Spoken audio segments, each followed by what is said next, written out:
এতিয়া হ'ল শাওণ মাহ আৰু শাওণ মাহ বুলি কোৱাৰ লগে লগে আপুনি জানে যে এই ভৰ শাওণ মাহ এতিয়া কঠীয়া ৰোৱা সময় আৰু সেই কঠীয়া ৰোৱা সময়ত আমি আহি উপস্থিত হৈছোঁ গোলাঘাট জিলাৰ এখন ঐতিহাসিক পথাৰ শিঙিজান পথাৰত উপস্থিত হৈছোঁ সকলো ওলাই আহিছে ওলাই আহি একেলগে তেখেতসকলে এফালৰ পৰা পথাৰসমূহ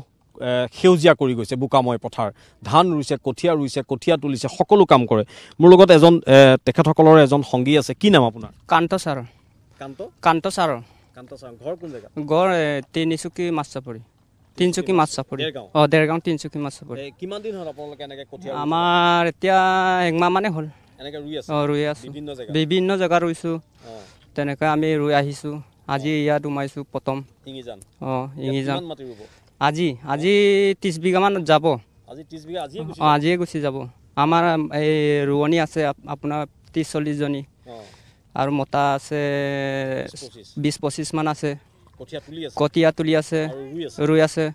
আচ্ছা মানুহে কয় যে আমি নিজৰ কাম নিজে নকৰিলে বাহিৰৰ মানুহ আহি আমাৰ কামবিলাক লৈ লৈছে আমি নকৰাৰ কাৰণেহে লৈ লৈছে সেইকাৰণে এইবিলাক বন্ধ কৰি দিব লাগিব এইটোৱে কৈছোঁ মই বন্ধ কৰি দিব লাগে এইবাৰ বাহিৰৰ অহা মানুহবিলাক বন্ধ কৰি দিব লাগে যেতিয়া নিজে কাম কৰিম তেতিয়া বাহিৰৰ পৰা মানুহ নাহে তেতিয়া আমি আমাৰ কাৰণে হ'ব এইকাৰণে বাহিৰৰ মানুহবিলাক বন্ধ কৰি দিব লাগে আৰু যেতিয়া আমি তেওঁলোকক ভাতে নামাৰিম আমি কাম কৰি মিয়াবিলাকক যেতিয়া আমি ভাতে মাৰি দিম তেতিয়া তেওঁলোক ইয়ালৈ নাহে হয়নে নহয়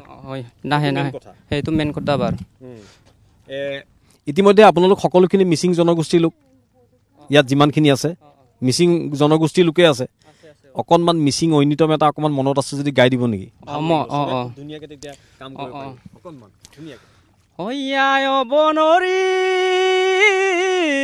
আনদম বাংকলা পমসুমাং অইনগাসিন অনাম দম মিকপানা পমসুমানে কাংকানে কায়ুমে কামাবদুলামাং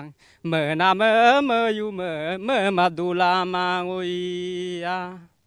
কিমান কামৰ মাজত কিমান কাম আপুনি ভাবিলে আচৰিত হ'ব আমাৰ কেমেৰাত আপোনালোকে দেখিব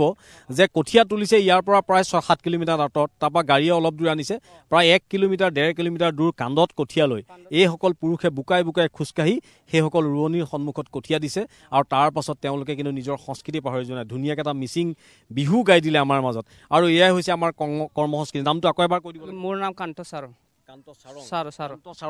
চাৰঙে ধুনীয়াকৈ মিচিং বিহু গাইছে বিহু গাব জানে নি বিহু ভাগৰ লাগি গৈছে কাম কৰি ভাগৰ লাগি গৈছে আমি প্ৰথমতে এটাই কথা ক'ম যে মই অকণ বাইদেউ অকণমান আপোনালোক ক'ৰ পৰা আহিছে বাইদেউ অকণমান কৈ দিয়ক কেতিয়াৰ পৰা কাম কৰি আছে কাম কেতিয়াৰ পৰা কৰি আছে বাইদেউ এইফালে চাই পেলাই অকণমান কৈ দিয়ক কাম কেতিয়াৰ পৰা কৰি আছে হয় ইতিমধ্যে বাইদেউ আপুনি অকণমান ক'ব নেকি কেতিয়াবা কাম আপোনালোকে কৰি আছে মাটি ৰোৱা কামটো অকণমান এইফালে ঘূৰি পেলাই কেতিয়াবা কৰি আছে বাইদেউ এইফালে ঘূৰি দিয়ক কিমান দিন হ'ল এমাহমান হৈছে এমাহমান কৰি আছে ন ঘৰ কোন জেগাত দেৰগাঁও মাছচাপৰি এতিয়া কেইটা বজালৈকে কৰিব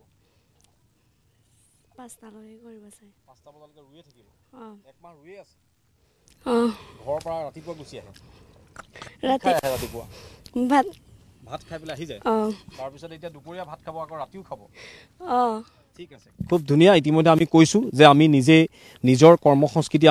আমি কাম কৰিব লাগিব কাম যেতিয়ালৈকে আমি নকৰিম তেতিয়ালৈকে কিন্তু বাহিৰৰ পৰা অহা মানুহক আমি বাধা দিব নোৱাৰিম আৰু সেইকাৰণে মই কৈছোঁ আমি সেইসকল লোকক ভাতে মাৰিব লাগিব মই পুনৰবাৰ কৈছোঁ যে সেইসকল বহিৰাগত যিসকল লোকে ইতিমধ্যে আমাৰ কাম কাঢ়ি লৈছে বুলি কৈছোঁ আচলতে কাঢ়ি লোৱা নাই আমি নকৰাৰ কাৰণে তেওঁলোকে কৰিছে গতিকে সেইসকল লোকক আমি ভাতে মাৰিব লাগিব ভাতে মাৰিলে তেওঁলোক নিজে ইয়াৰ পৰা আঁতৰি যাব তেতিয়া কোনো উচ্ছেদো চলাব নালাগে গতিকে মই সকলোকে আহ্বান জনাইছোঁ আহক আমি নিজৰ কাম নিজে কৰোঁ আৰু তেতিয়া আমি অবৈধ বাংলাদেশী মিয়া এইবিলাকক লৈ পেলাই আমি কোনো চিন্তা কৰিব নালাগে কাৰণ এইসকল লোকে এটা মাহ ধৰি গোলাঘাটৰ বিভিন্ন প্ৰান্তত এনেদৰে যি কঠীয়া ৰোৱা কাম সেই কঠীয়া ৰোৱা কাম ধান ৰোৱা কাম কৰি আহিছে গতিকে নিশ্চয় কৰি যাব আৰু গতিকে পুনৰ মই আহ্বান জনাইছোঁ যে আহক আমি নিজৰ কাম নিজে কৰি বহিৰাগতৰ যি আগমন এই আগমন ৰোধ কৰোঁ